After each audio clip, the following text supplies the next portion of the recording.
मका फानी मकी फानी, मका फानी मकी फानी, अज़ल तेरा अबद तेरा, खुदा का आखिरी पैगाम है तू, जावेदा तू है। मुअज़्ज़ज़ उलमाए इज़ाम, बुज़ुर्गों और जामिया मदीनतुल उलूम के तालिबे इल्मों, माशाअल्लाह आपके इस दियार में और इस बस्ती में अपने उस्ताद मुकर्रम हज़रत अक़दस मौलाना मुफ्ती नूरुल हक़ साहब रहमानी हफ़िज़हुल्लाह और क़ाज़ी शरीयत हज़रत अक़दस मौलाना क़ाज़ी शमशेर अहमद साहब हफ़िज़हुल्लाह की मइयत में हाज़िरी हुई। मग़रिब बाद के प्रोग्राम में शिरकत भी हुई, तलबा के बयानात भी सुने और यहाँ के माहौल को बहुत करीब से देखने का मौका मिला। आप गांव वाले जो करीब से या दूर से तशरीफ लाए और जिस तवज्जो और इन हिमाक से आपने हज़रत क़ाज़ी साहब के वाज़ को बयान को सुना और हुस्न नियती के साथ, अमल के जज्बे के साथ जो अब बैठे हुए हैं और दुआ करके खाना खा के जाने का इरादा रखते हैं, ये सब इरादा हम सबों का लिखा जा रहा है। और जिन तलबा के सरों पर दस्तार बांधी गई, ये सब रिकॉर्ड हो गए, महफूज हो गए। फरिश्तों ने भी ये नजारा देखा, ये सीन देखा। आप सबों से गुजारिश है, दरखास्त है कि इन पांचों तलबा के लिए खुसूसी दुआ फरमा दीजिए कि अल्लाह हाफिज कुरान के साथ साथ आमिल कुरान बना दे। आमीन। इनके असातिज़ा को और गार्जियन हजरात को अल्लाह बेहतरीन जज़ा और बदला नसीब फरमाए। कुरान मजीद एक अजीब व गरीब किताब है बुजुर्गों। खुद अल्लाह ने फरमाया किताबुन अंज़लनाहु इलैका मुबारक लियदब्बरू आयातिही व लियतदक्करा उलुल अलबाब। पैगंबर सल्लल्लाहु अलैहि वसल्लम एक ऐसी किताब है जो सरासर बरकतों वाली है। हमने आप पर नाजिल की, आप पर उतारी। किस लिए नाजिल की, क्यों उतारी ये किताब? लियदब्बरू आयातिही, ताकि लोग इसकी आयतों में गौर व खौज करें, तदब्बुर करें, तफक्कुर करें, इसकी तहों में, इसकी गहराइयों में और इसकी गहराइयों में जाएं, फायदा ताकि नसीहत हासिल कर सकें। वलियतदक्करा उलुल अलबाब। हकीमुल उम्मत मुजद्दिदुल मिल्लत मौलाना शाह अशरफ अली साहब थानवी क़ुद्दस सिर्रुहु ने फरमाया कि आज तदब्बुर न रहा कुरान मजीद में, इसीलिए तज़क्कुर न रहा कि लोगों को नसीहतें हासिल नहीं हो पा रही। इसलिए जरूरत है कि कुरान मजीद में तदब्बुर भी किया जाए। जिनसे जितना बन पड़ रहा है या बन पड़े, कुरान मजीद को वो तर्जमे के साथ पढ़ने की भी कोशिश करें और जो माहिरीन उलमा हैं उनसे भी कुछ सीखें, इस्तिफादा करें। एक वो वक्त था कि जब इस हिंदुस्तान के बादशाह में भी अल्लाह ने वो शौक और ज़ौक़ अता फरमाया था कि वो अपने बच्चों को हाफिज कुरान बनाते थे, बच्चियों को भी हाफिजा बनाते थे। ज़ैबुन निसा का नाम आपने सुना होगा, वो हाफिजा थी। औरंगजेब आलमगीर रहमतुल्लाह अलैह की वो बेटी तो थी, और औरंगजेब आलमगीर रहमतुल्लाह अलैह अल्लाह उनकी कब्र को नूर से मुनव्वर फरमाए। उन्होंने अपने हाथ से, बहुत ही खुशखत थे वो, कुरान मजीद का नुस्खा तैयार किया, कुरान मजीद को मुकम्मल तौर पर अपने हाथों से लिखा, और उनका लिखा हुआ कुरान हुनूस दारुल देवबंद में मौजूद है। जो चाहे ज़ियारत कर सकते हैं। इन आंखों ने भी उस नुस्खे की ज़ियारत की है।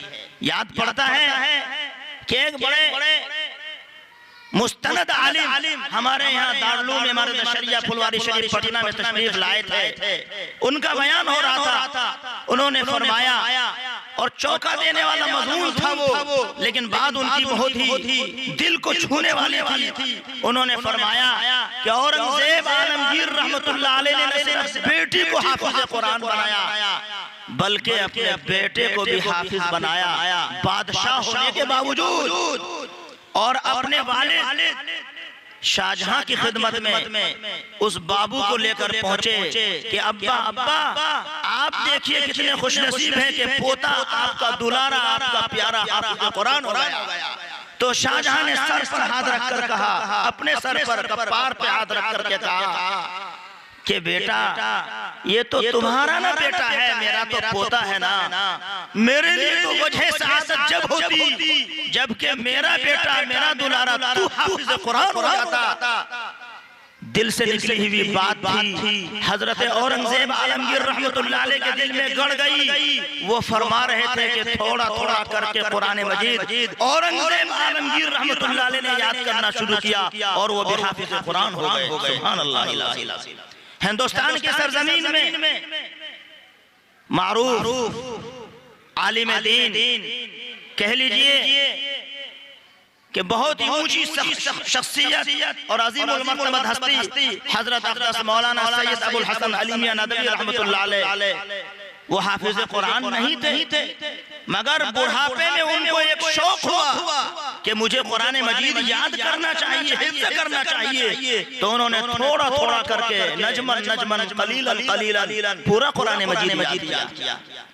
और हमारे उस्ताद मुकर्रम और लाखों के उस्ताद हजरत अक़दस मौलाना मुफ्ती सईद अहमद साहब पालनपुरी नव्वरल्लाहु मक़दहू व बर्रद मस्जिअहू जब इफ्ता के साल में थे और मज़ाहिरुल सहारनपुर गए, मुरीद हुए अपने शेख हजरत अक़दस मौलाना मुफ्ती मुज़फ्फर साहब रहमतुल्लाह अलैह से, तो हजरत मुफ्ती मुज़फ्फर साहब रहमतुल्लाह अलैह ने फरमाया बरजस्ता कि आप इफ्ता पढ़ रहे हैं, हाफिज़ कुरान हैं। तो मुफ्ती साहब हाफिज़ कुरान नहीं थे, फरमाया कि आप मुरीद जरूर हो गए, आपका सिर्फ वजीफा कुरान मजीद का पढ़ना है, कोई वजीफा नहीं है। हजरत मुफ्ती सईद साहब रहमतुल्लाह अलैह ने थोड़ा थोड़ा करके कुरान मजीद याद किया और हाफिज़ कुरान हो गए अल्हम्दुलिल्लाह। अर्ज करने का मंशा ये है बुजुर्गों कि कुरान मजीद को याद करने की कोई उम्र नहीं है। ये जो जहन में बैठा हुआ काई बैठ गई कि हमारे छोटे छोटे बच्चे कुरान सीखेंगे, कुरान पढ़ेंगे, कुरान दुरुस्त करेंगे, हम तो अब उम्र दराज हो गए, उम्र रसीदा हो गए, अब तो उम्र निकल गई हमारी। हाँ, उम्र निकल गई। हजरत सहाबा रिज़वानुल्लाहि ताला अलैहिम अजमईन की उम्रों को जरा देखिए कि अक्सर सहाबा जो शुरू के सहाबा किबारे सहाबा हैं, उनकी लंबी लंबी उम्रें थी और उन्होंने उस किब्र सिनी में कुरान मजीद को सीखा, याद किया, पढ़ा।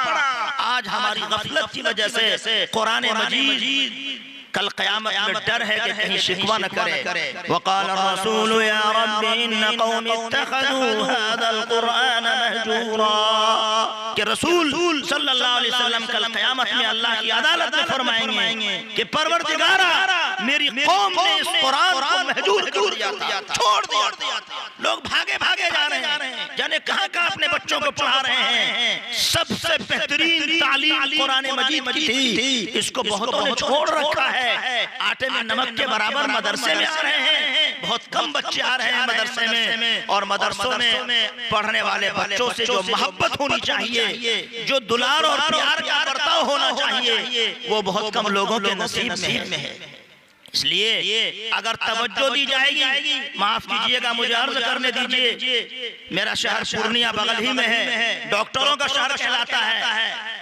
अगर डॉक्टर साहिबान, मास्टर साहिबान, बैरिस्टर साहिबान, जिनको भी अल्लाह ने सरबत और दौलत अता फरमाई, वो तय करें कि हमारे शहर के मदरसे हमारे पैसों से चलेंगे। कटिहार के असरिया और अगनिया और मालदार साहब सरबत तय करें कि कटिहार जिला में जितने मदरसे हैं वो हमारे पैसों से चलेंगे। खबरदार जो कोई बाहर चंदा करने के लिए गया, तो मैं समझता हूँ कि हिंदुस्तान में जितने भी अजला हैं, हर जिले का मदरसा जिले से चल जाएगा, और चंदे के सिलसिले में जो बेउसूलियां हैं, बेहतियातियां हैं, उनमें हद दर्जा कमी आ जाएगी, और बल्कि खत्म हो जाएगा वो जो कुछ भी लोगों की तरफ से शिकायतें हैं, शिकायतें भी दूर होने लगेंगी। लेकिन क्या है, क्या अजीब बात है, उस्ताद मेहनत भी करें, बच्चों को चंदा करके लाएं, ढूंढ ढूंढ करके वो पढ़ाएं भी, और वो गालियां भी सुने, और शिकवा शिकायत का बाजार गरम दूसरे लोग किए रहते हैं। उनसे गुजारिश है कि क्या सिर्फ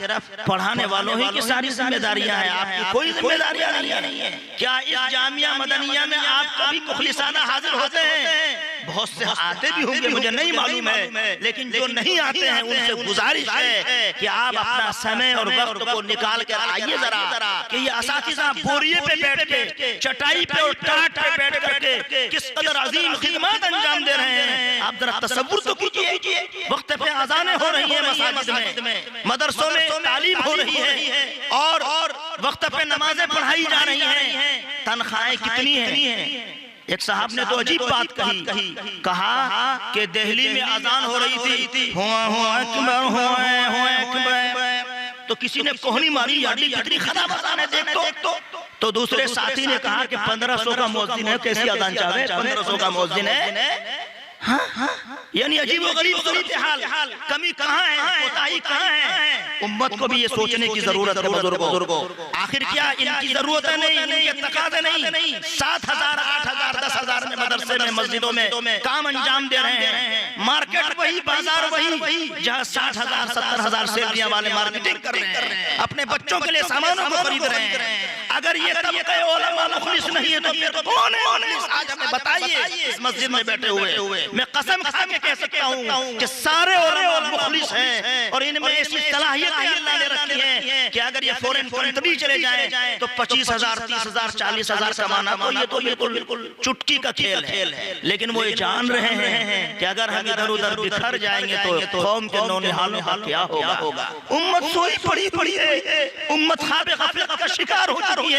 उम्मत का फिर क्या बनेगा? कश्मीर में कारी शकील साहब थे, अचानक उन्होंने कोशिश की और उनका एक वीजा निकला मदीनतुल मुनव्वरा का, वो चले गए। कश्मीर में एक बड़े बुजुर्ग हैं हजरत मौलाना रहमतुल्लाह साहब कश्मीरी, अल्लाह उनकी उम्र में बरकत अता फरमाए। हजरत मुफ्ती आजम रहमतुल्लाह अलैह, मुफ्ती महमूद साहब रहमतुल्लाह अलैह, साहिब फतावा महमूदिया, उनके वो खलीफा हैं। जब वो मदीना मुनव्वरा तशरीफ ले गए तो उनको देखा कि रोज़े रसूल पे कारी शकील साहब मौजूद हैं और जालियां साफ कर रहे हैं कारी शकील। तो पूछा अलग बुला के कारी साहब आप तो कश्मीर में छोटे छोटे बच्चों को पढ़ा रहे थे, यहाँ कैसे? कहा हजरत वो आपकी दुआ की बरकत है कि यहाँ एक वीजा आया हुआ था, मैंने कोशिश की और यहाँ मेरी नौकरी लग गई है और रोज़े रसूल की जालियां साफ करने का जो हिस्सा मेरे हिस्से में आया, ये मेरी सआदत की बात है। तो कारी शकील साहब की बात सुनकर हजरत मौलाना रहमतुल्लाह कश्मीरी दामत बरकातुहुम ने सर गाड़ लिया, फरमाया कि कारी साहब रोज़े रसूल की जालियां तो कोई भी साफ करेगा कर लेगा, आप भी कर रहे हैं, ये सआदत जरूर है आपको मिली है, लेकिन साहिब रोजा से भी मालूम किया कि ये जालियां साफ करना इनको ज्यादा पसंद है। ये बच्चों को वो जो आप मकतब में पढ़ाते थे नूरानी कायदा और कायदा बगदादी और कुरान मजीद नाजरा और हिफ्ज़, वो ज्यादा पसंद है। तो वो चौंक गए, पैर तले की जमीन खिसक गई। कहा आप दुरूद शरीफ 3 दिन तक कसरत से पढ़िए, प्यारे नबी सल्लल्लाहु अलैहि वसल्लम की ज़ियारत से मुशर्रफ होंगे आप इंशाअल्लाह जरूर। और आका सल्लल्लाहु अलैहि वसल्लम से ख्वाब में आप पूछिएगा कि मैं जालियां साफ करूं, ये पसंद है आपको कि मैं पलटकर हिंदुस्तान कश्मीर में जाकर बच्चों को पढ़ाऊं। नबी मुकर्रम सल्लल्लाहु अलैहि वसल्लम ने ख्वाब में उन्हें बशारत दी कि कारी शकील तुम्हें पलटकर कश्मीर ही चले जाना चाहिए, मुझको वही पसंद है, यहाँ तो कोई भी खिदमत अंजाम दे।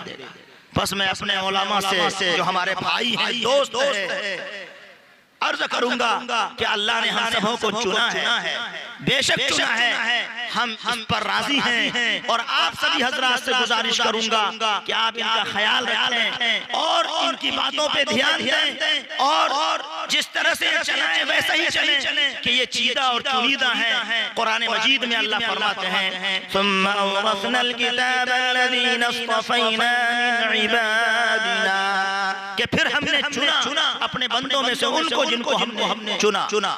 यानी हमारे बंदे वो जिनको हमने चुना है वो बड़े बरगुज़ीदा बंदे हैं, बड़े खास बंदे हैं। बुजुर्गों, मैंने शुरू खुतबे में एक आयत शरीफ पढ़ी सूरह अनकबूत की, जी चाहा कि आज चंद बातें इस आयत शरीफ की रोशनी में अर्ज की जाए। मजमून शुरू भी नहीं हुआ, मजमून इधर से उधर चला गया। अब मैं असल मजमून की तरफ आता हूँ।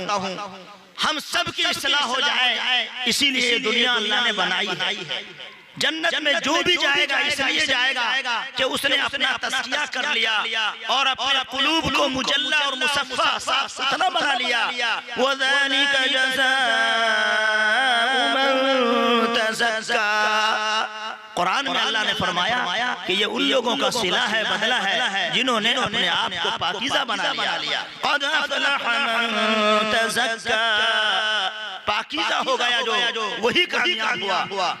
दुनिया में बैंक बैलेंस करने वाले अपने को भले ही कामयाब समझते रहे, लेकिन कामयाब वो है जिसको अल्लाह कामयाब बताए, जिनको अल्लाह के नबी पैगंबर सल्लल्लाहु अलैहि वसल्लम कामयाब करार दें। हकीकी कामयाब तो वो है।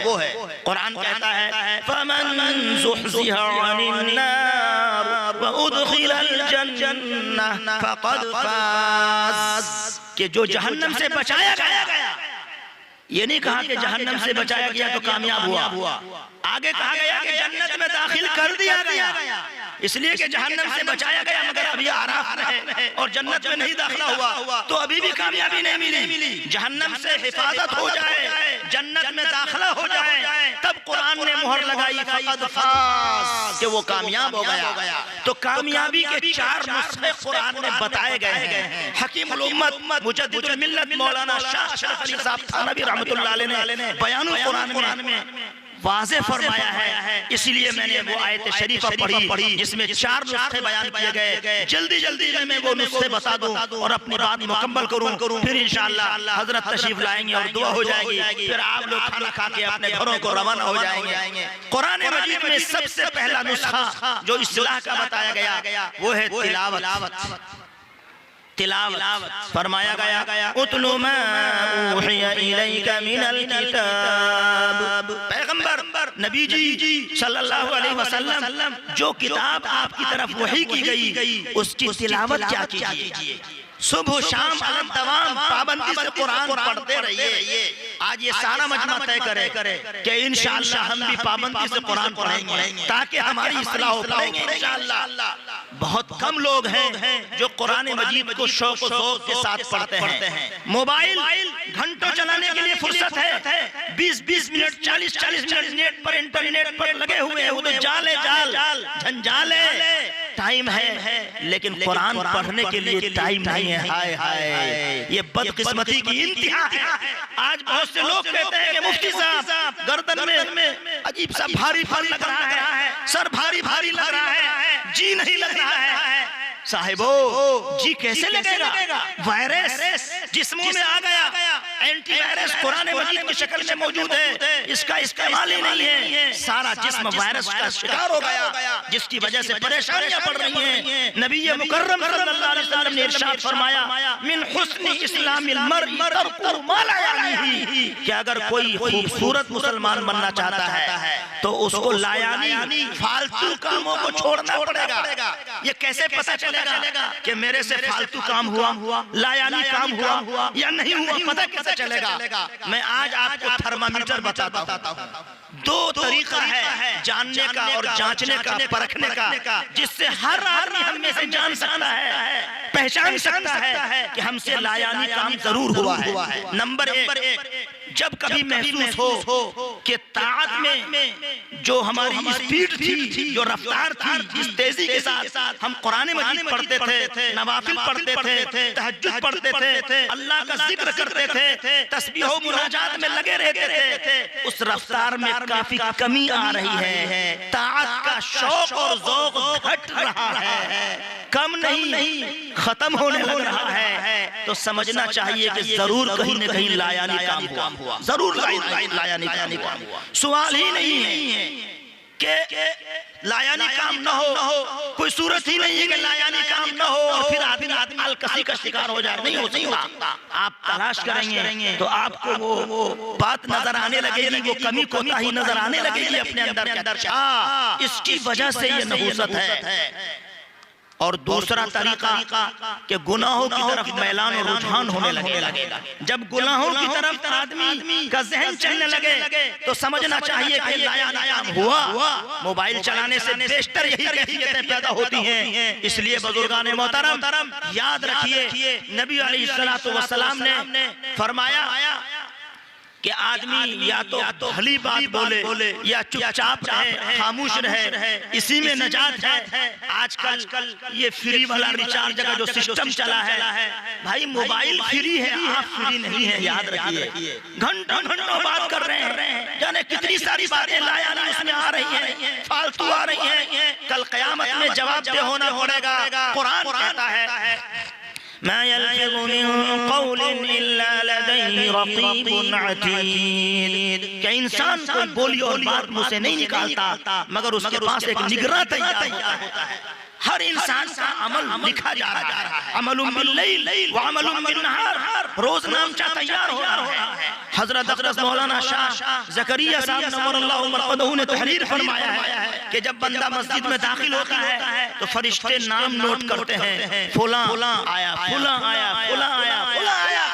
और नमाजियों की एक फहरिस्त अलग बनती है अल्लाह के यहाँ। और वही फरिश्ते, इसीलिए आपने सुना होगा रिवायत में आता है कि फजर में जो फरिश्ते आते हैं वो असर तक रहते हैं। असर में फरिश्तों का तबादला होता है, ड्यूटी बदलती है। क्या मतलब है इसका? इसकी गहराई में जाए तो बात समझ में आने लगेगी। हजरत शेख रहमतुल्लाह अलैह ने लिखा कि फिर वही फरिश्ते, बास फरिश्ते उनमें से अल्लाह की तरफ से मामूर होते हैं, मौत के वक्त में वो सिरहाने आकर कहते हैं कि ऐ बंदे खुदा पढ़ ला इलाहा इल्लल्लाह मुहम्मदुर रसूलुल्लाह। कलिमे शहादत की तलकीन ये बरकत होती है हुस्ने अमल की, नेक अमल की, तो फरिश्ते शहादत देते हैं। बहरहाल बात फिर दूसरी हो जाएगी। मैं अर्ज कर रहा था कि अपने आप को लायानी उमूर से बचाना है।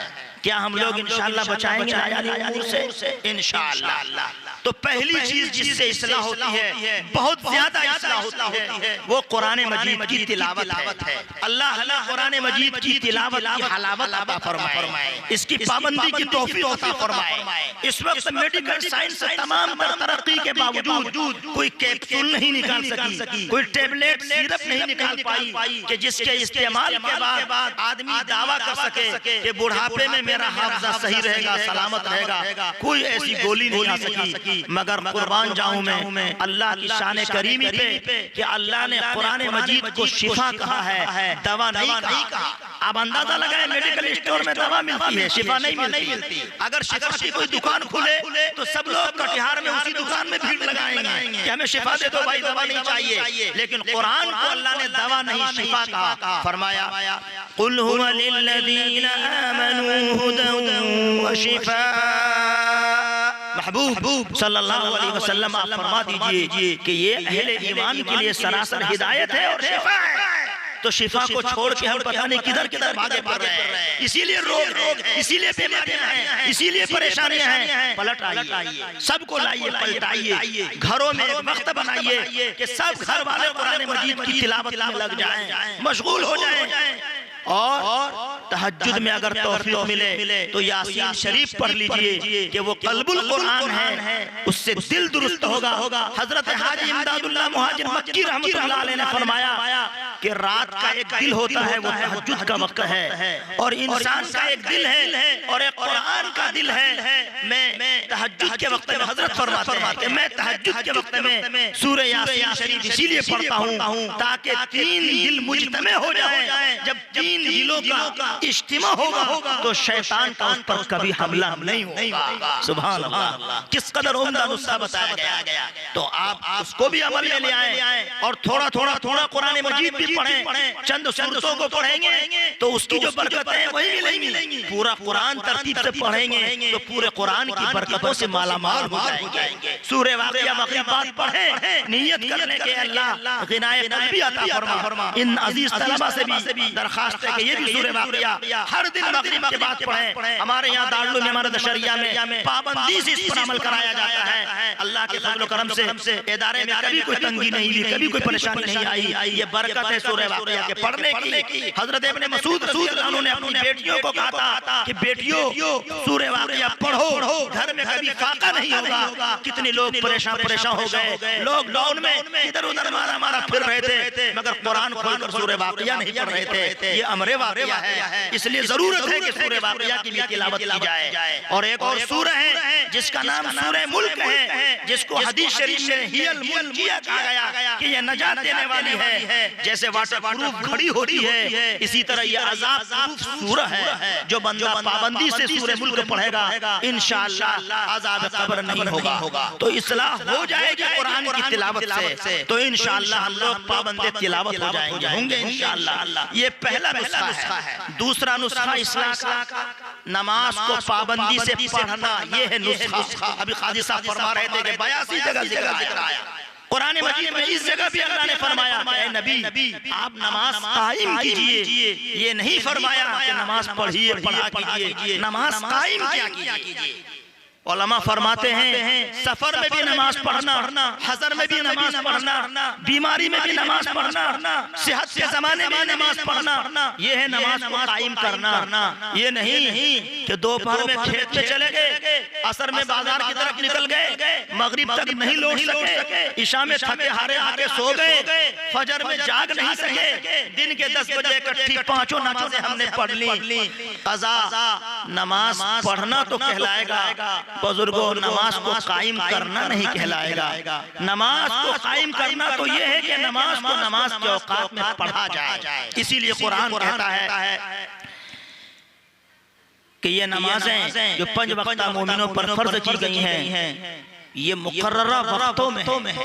जैसे दवाइयाँ खाई जाती हैं, सुबह की है, शाम की है, इसी तरह से ये डोज अल्लाह की तरफ से है। इन्ना सलात कानत अलल मुमिनीना किताबन मौक़ूता, यकीनन नमाज ईमान वालों पर वक्त मुकर्रर पर फर्ज है। लिहाजा नमाज से भी बड़ी गफलत और कोताही बढ़ती जा रही है, इसीलिए हमारी जिंदगियों में परेशानियां हैं। अहद सहाबा को देखिए, तमाम के तमाम सहाबा नमाजी, जनाजे की नमाज में जो नमाज पढ़ने के लिए आए हुए हैं सब नमाजी, जिनकी जनाजे की नमाज है वो भी नमाजी। हाय हाय हमारा जमाना, कितने हैं जनाजा पढ़ने के लिए आए हुए हैं लेकिन उधर मुधर हुए हैं। भाई साहब पढ़िए ना मुफ्ती साहब आज नापाक है थोड़ा। इन्ना लिल्लाहि व इन्ना इलैहि राजिऊन। अल-मोमिनु ला यंजस, मोमिन और नापाक ये क्या मतलब हुआ? जनाजा में कुछ तो शामिल ही नहीं हुए, और जो शामिल हैं उनकी जिंदगी में भी बहुत कम लोग ऐसे हैं नमाजें होती हैं, और जिनकी जनाजे की नमाज पढ़ी जा रही है खुदा मालूम उनकी जिंदगी में नमाज की या नहीं। नबी करीम सल्लल्लाहु अलैहि वसल्लम ने फरमाया, किसी और अमल के बारे में नहीं फरमाया। ज़कात जब दी जाएगी जब ज़कात फर्ज होगी साहिब निसाब पर। रमजान का रोजा कल रखिएगा तो नहीं होगा, रमजान का महीना आएगा तब रोजा फर्ज होगा, तब रोजा रखा जाएगा। हज फर्ज हुआ तो हज करने जाइए, लेकिन नमाज फर्ज होने से पहले प्यारे नबी इस्लाम ने फरमाया जब बच्चा 7 साल का हो जाए तो नमाज का हुक्म दो, जब 10 साल का हो जाए ना पढ़े, वज़रिबूहुम अलैहा अबनाउ अशरिन, उसकी पिटाई भी करो। क्यों पिटाई करो? ताकि आदी हो जाए, और 15 साल होते उसकी नमाज छूटने का कोई सवाल ही नहीं है। आज हम अपने घरों में क्या इसका जायजा ले रहे हैं? अपने बच्चों को नमाजें इस तरतीब से पढ़ा रहे हैं फिक्र के साथ। हमारी जिंदगी में नमाज नहीं तो बच्चों की जिंदगी में कैसे नमाज आएगी? बच्चियों की जिंदगी में कैसे नमाज आएगी? एक बात कहकर मैं अपनी बात आगे बढ़ाऊंगा, और बहुत अहम बात अर्ज कर रहा हूँ। आज बहुत सारी दफा ऐसा देखने को मिला कि शादी हुई, ये लड़की 23 साल की है, 25 साल की है, और एक अच्छे शौहर मिले अल्लाह के फजल से जो 100% नमाजी हैं, वो कोशिश कर रहे हैं 10 साल 15 साल से कि मेरी बीवी नमाजी हो जाए, मगर कोशिशें बिस्यार के बावजूद उनकी बीवी मुसल्ले पे नहीं खड़ी हो पा रही है। क्यों?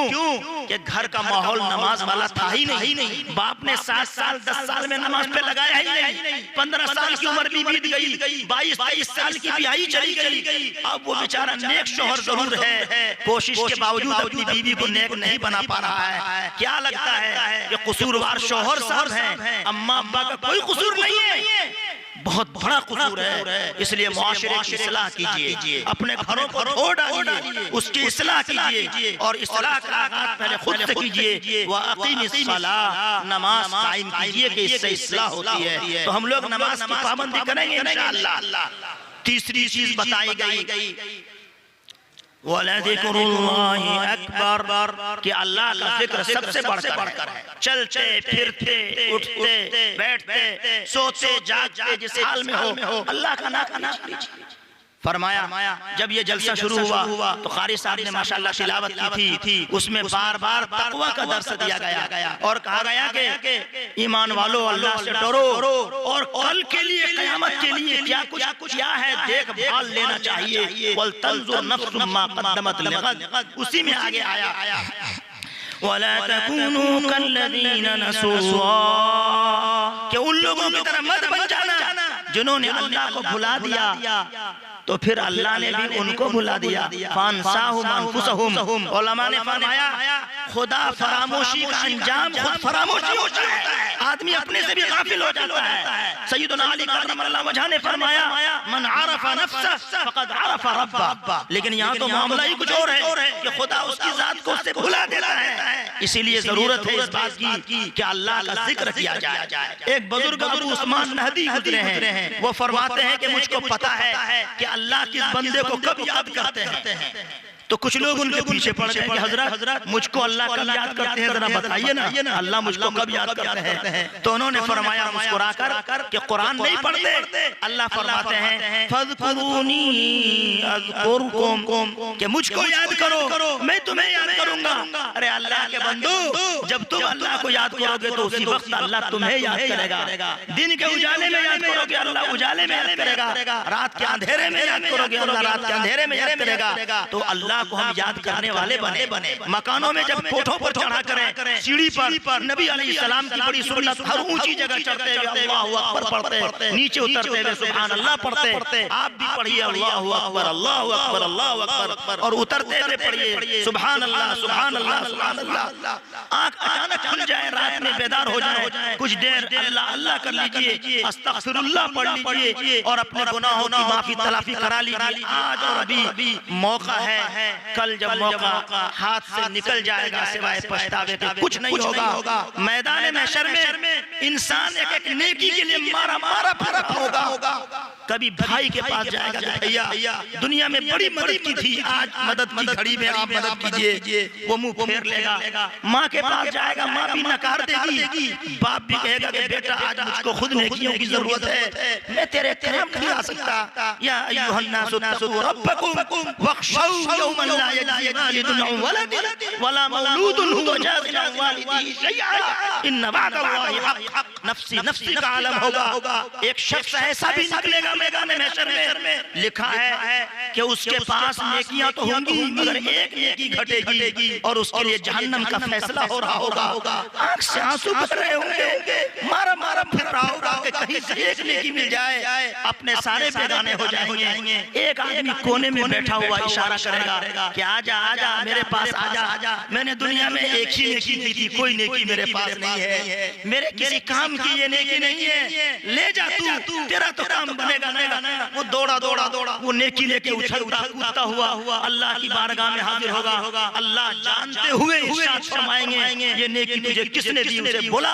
जब वो हाजिर किया जाएगा तो वो कहेगा, अर्ज करेगा खुदाया ये एक नेकी ही तो मेरी थी, मेरे किस काम की थी, मैंने सोचा अपने भाई की मदद करूं इस आखिरत में, तो मदद मैंने कर दी। तो अल्लाह फरमाएंगे अतुरीदु अन तकूना असखस मिन्नी, मेरे से ज्यादा भी कोई सखी हो सकता है, जा इसको भी बख्श दिया, तुझको भी बख्श दिया। तो अल्लाह एक नेकी की इतनी कदर फरमाएंगे। तो अब जब ढेर सारी नेकियां जमा होंगी जिक्रुल्लाह की सूरत में, तो कितना मजा आएगा। तो हम अल्लाह अल्लाह करेंगे इंशाअल्लाह। यहाँ भी साहिब निस्बत लोग हैं इस मदरसे में अल्हम्दुलिल्लाह। हम तो चाहेंगे कि अल्लाह वालों की मजलिसें कभी कभी लगा करें, जिक्रुल्लाह की नशिस्तें कायम की जाएं, महीना 2 महीना 15 दिन में, जब जैसा मौका हो। हजरत शेख मौलाना ज़करिया साहब नव्वरल्लाहु मक़दहू ने किताब भी लिखी फज़ाइल की और बहुत सारी किताबें और जज़ुल मसालिक वगैरह, मौका नहीं उधर जाने का। मैं अर्ज़ कर रहा हूँ कि हजरत ने फरमाया कि अगर किसी गांव में कोई आदमी अल्लाह अल्लाह करने वाला नहीं है तो चंदा करो, उसको पैसा दे करके कम से कम अल्लाह अल्लाह कराओ, तो ये भी सौदा सस्ता है, हजरत ने लिखा है। तो अगर ऐसा कोई मौका मिल जा रहा है कि फ्री में और मुफ्त में अल्लाह अल्लाह करने वाले लोग मिल रहे हैं, आप उनका दामन थाम लीजिए, उनके पास बैठिए, उठिए, उनसे दोस्ती कीजिए, फिर देखिए कितना मजा आएगा। वला ज़िक्रुल्लाहि अकबर, अल्लाह का जिक्र सबसे बड़ी चीज है। एक तफसीर ये भी की गई कि जब बंदा याद करता है अल्लाह को तो अल्लाह उसको याद करता है। तो अल्लाह का अपने बंदों को याद करना ये सबसे बड़ी बात है। अल्लाह का याद करना इजाफत मफूली हो जाएगी। उलमा अगर जानते हैं वो समझते हैं। आप सिर्फ इतना समझ लें कि अल्लाह भी याद करते हैं, ये बड़ी बात होगी। चौथा नुस्खा इस्लाह का, जिससे बड़ी इस्लाह जल्दी हो जाती है, वो है मुराक़बा, सोचना। सोने से पहले सिरहानी पे तकिया पे सर रखने से पहले सोचिए आज दिन भर मैंने क्या किया। जो नेकियां की अल्लाह का शुक्र अदा कीजिए, जो बदियां हुई बुराइयां उनसे तौबा कीजिए। एक बुजुर्ग सोने से पहले कहते अल्हम्दुलिल्लाह, अल्लाहुम्मा लकल हम्दु व लकल शुक्र, माशाअल्लाह, अल्हम्दुलिल्लाह। तो एक शागिर्द बगल में थे, कहा हजरत सोने की दुआ तो मदरसे में हम पढ़े थे, अल्लाहुम्मा बिस्मिका अमूतु व अहया, दुआ बदल गई तो हमको भी बता दीजिए। तो दुआ ही आप अलग पढ़ रहे हैं, कभी माशाअल्लाह, कभी अल्हम्दुलिल्लाह, कभी शुक्रन लिल्लाह, क्या माजरा है? उन्होंने फरमाया कि देखो ये मेरा रोज का मामूल है कि सोने से पहले दिन भर जितनी अल्लाह की नेमतें मुझ पे बरसती हैं, मैं सबको सोचता हूँ, ढूंढ करके ज़हन में लाता हूँ और हर एक पर अल्लाह का शुक्र अदा करता हूँ कि अल्हम्दुलिल्लाह आज घर में कहीं कोई झगड़ा नहीं हुआ, अल्हम्दुलिल्लाह घुटने में कोई परेशानी नहीं रही, अल्हम्दुलिल्लाह यहाँ कमर में भी कोई तकलीफ दुखन नहीं हुई, अल्हम्दुलिल्लाह आज सारा कुछ टूटन चला। मैं अल्लाह का एक नियामत पर शुक्र अदा करता हूँ ताकि लइन शकरतुम लअज़ीदन्नकुम, अल्लाह तो सबसे ज्यादा वादा वफा करने वाले हैं, अल्लाह जरूर नेमतों में इजाफा फरमाएंगे, इसीलिए तो मैं अल्लाह का इतना शुक्र अदा करता हूँ। लेकिन आज हमारा हाल क्या है कि एक मुसीबत आती है और हाय हाय हाय हाय हाय भूल जाते हैं कि उस घड़ी में भी कितनी सारी नेमतें बरस रही होती हैं। फर्ज कीजिए कि कान में दर्द है, अगर आंख में भी तकलीफ होती तो क्या कर लेते, पेट में भी दर्द होता तो क्या कर लेते, और 10 तरह की परेशानी होती तो क्या कर लेते। एक परेशानी की वजह से इंसान इतना ज्यादा परेशान हो जाता है और अनेक नेमतों को भूल जाता है। हजरत जी मौलाना मुफ्ती शफी साहब ने फरमाया कि मैं अपने उस्ताद की खिदमत में गया, मियां जी रहमतुल्लाह अलैह के पास 105 डिग्री बुखार था। मैंने अर्ज किया कि हुजूर हजरत सुना कि आपको बुखार आया है, परेशानी में हैं आप। फरमाया हजरत ने कि नहीं देखो माशाअल्लाह पाँव में सब में तकलीफ रहती थी, बहुत ठीक है, पूरा जिस्म आज बहुत अच्छा है, बस मुफ्ती साहब बुखार है, कुछ दुआ फरमा दी। मतलब इतना हल्के में लिया 105 डिग्री बुखार को। मुफ्ती शफी साहब रहमतुल्लाह अलैह हैरान रहे कि अल्लाह की नेमतों का ये है शुक्र, ये नहीं कि बस अल्लाह ताला की नाशुक्री कर रहे हैं। एक दिन हजरत ने अपनी बेटी को सख्त डांटा, बेटी कह रही थी कि अब्बा ये दांत भी अजीब है, बचपने में निकलते हुए दर्द करता है और अब बुढ़ापे में ये दर्द दे रहा है। तो हजरत ने ठंडी आह भरी फरमाया कि बेटी जिस चक्की से खुदाई चक्की है ये ना, जिंदगी भर तुम इससे रोटी पीसती रही, चावल पीसती रही, भात पीस के खाया, गटागट सटासट जटाजट, अल्लाह की इतनी बड़ी नेमत की नाशुक्री एक बोल में बोले उनकी आंखों में आंसू रोने लगी कि अब्बा बात समझ में आ गई, माफ कर दीजिएगा बुजुर्गों, ये भी एक पैगाम था आज सबके नाम कि हम अल्लाह का शुक्रगुजार बंदा बने और हम तन्हाई में थोड़ा मुराक़बा करें। फरमाया कि वल्लाहु यअलमु मा तस्नऊन, मैं नहीं कहता, हकीमुल उम्मत फरमाते हैं कि इससे मुराक़बे का सबूत होता है। हजरत जिब्राइल अमीन जब आए थे तो फरमाया था नबी अलैहिस्सलाम से, 2 मिनट में मैं अपनी बात मुकम्मल कर रहा हूँ, ध्यान से सुने। फरमाया कि ए नबी बताइए, इरशाद फरमाइए कि मैं अमल अच्छा करना चाहता हूँ, कैसे अमल अच्छा होगा? मले एहसान क्या है?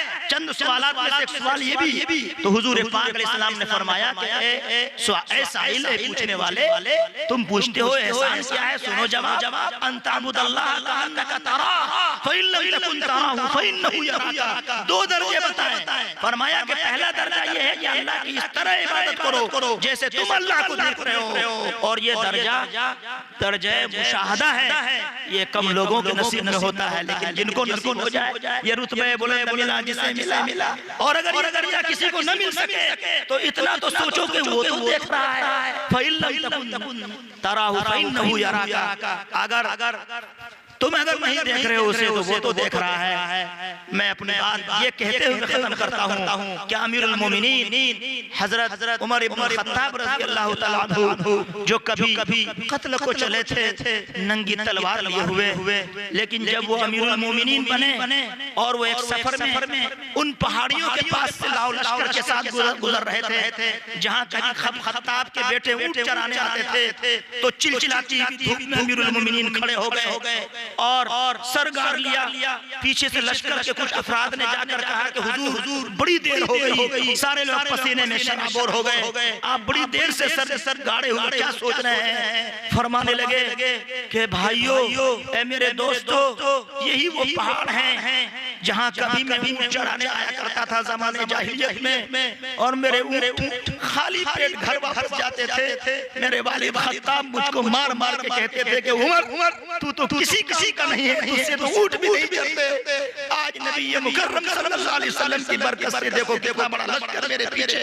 मैं अल्लाह के इनाम के तले, एहसान तले दबे जा रहा हूँ, अल्लाह की नेमतों को सोच सोच करके रो रहा हूँ। ये हाल था अमीरुल मोमिनीन का कि बस वो मदीना की गलियों में फिरते थे, देखते थे कि कहाँ क्या हो रहा है। आज हम अपने घरों का जायजा नहीं लेते, वो घर के बाहरों का भी जायजा लेते थे। कुल्लुकुम राइन व कुल्लुकुम मसऊलुन अन रइयतिही, हर एक हम में से जिम्मेदार है। अगर आपने जिम्मेदारी नहीं अदा की, हमने जिम्मेदारी अदा नहीं की, कयामत में जवाब होना पड़ेगा। अमीरुल मोमिनीन ने देखा कि एक घर में एक लड़की बोल रही है कि अम्मा मैं पानी नहीं मिला सकती दूध में। कहा बेटी मिला न दे। कहा नहीं, अमीरुल मोमिनीन का ऑर्डर आ चुका है कि पानी मत मिलाना। कहा मिला दे, कुछ नहीं होगा, नहीं देख रहे अमीरुल मोमिनीन। वही पीछे सुन रहे थे। कहा कहने वाले ने कि दीवार के भी कान होते हैं, सच कहा। पेशे दीवार आंच गोई होशियार, ताना बशत दशत से दीवार। उन्होंने सुन लिया। वो बच्ची कह रही थी कोई देखे या न देखे, अमीरुल मोमिनीन देखे या न देखे, लेकिन अमीरुल मोमिनीन के परवरदिगार रब्बुल आलमीन तो देख रहे हैं ना। अम्मी मैं नहीं मिला सकती। हजरत अमीरुल मोमिनीन उछल गए खुशी में कि हमारी रियाया में ऐसी खवातीन भी, ऐसी बच्चियां भी हैं। रेड निशान लगा दिया। सुबह को संतरी मंतरी को भेजा और बुलाया। माँ आई लड़खड़ाते कदमों के साथ, बेटी भी आई और उसी बेटी से अपने बेटा आसिम का निकाह कराया था। आगे तफसील का मौका नहीं। अल्लाह हम सबों को तौफीक अमल अता फरमाए। रब्बना तक़ब्बल मिन्ना इन्नका अंतस समीउल अलीम।